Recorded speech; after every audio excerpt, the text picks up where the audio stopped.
Brian here from Silverskin Coffee. A quick video about the new Mahlkönig E-65S. We searched the internet high and low for a video describing how to calibrate the blades in this grinder. I couldn't find one, so we decided to put a video together. A short overview about the video, but also how to calibrate it so you reset the grinding plate here. If you want to skip forward to that calibration, you can move to this point right here. So, quick overview about the grinder. As you can see, it has a digital display. So the K30 is now being replaced by the E-65S. So a lot more user friendly to go through the menu to save your recipes, to save a couple of recipes in it. It's very user friendly. The hopper has changed slightly. As you can see, I'll pop it off here. The hopper still holds 1.5 kilos, but there is a new lid with the Mahlkönig badge at the front. Also a clip holder for your coffee of the day or your recipe that's in the grinder. So no more writing on the hopper itself. You can hang a card here.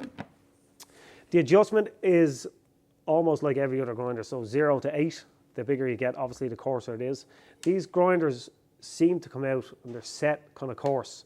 That's what we're going to get into in a moment, is recalibrating this point. The grinder's a lot smaller.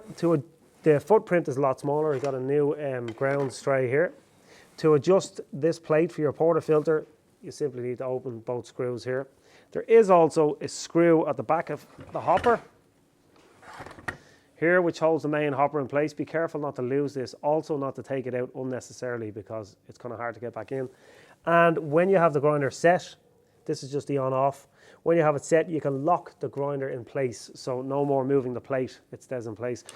The lock is here because this looks kind of easy to move, and if you bump off it, you're going to change your grind. So we're going to get a close-up of the top of the grinder here so you can have a good look. So when we take the hopper out, we're going to put the switch on the back to the unlock position. We're going to pop out these two screws.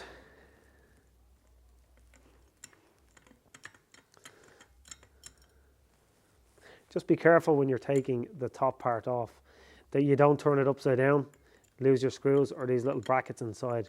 So when the screws are out, you should be able to twist it. It's best to have this at its coarsest setting to twist this into the unlock position, and then the plate should come off like this. So then you have a fairly bog standard, just like the K30. You have the blades exposed here if you want to clean them.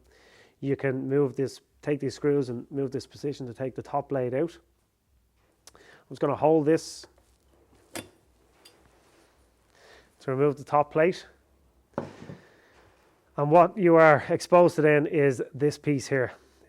This is the setting for the grinder, and you can see the position is coarse here along to fine. And also if we move, we should see a white piece on the wheel, which lines up obviously to coarser or finer. You can use the top plate to move it around to adjust it, or you can do it by hand. Always advisable, if you're adjusting the grinder, to have beans in it. Make sure you keep grinding to do that. And you will need to get a screwdriver or something to hold down this catch here, which is a safety for the whole hopper in place. Once you have the catch on, you can begin to grind and grind to your perfect setting. There you have it, an introduction to the E-65S Mahlkönig, and also how to calibrate the blades. If you're struggling with getting the coffee fine enough, that should really help you out. Please like the video, subscribe to our YouTube channel. You can check out our podcast, Filter Friday, and if you have any questions, leave them below.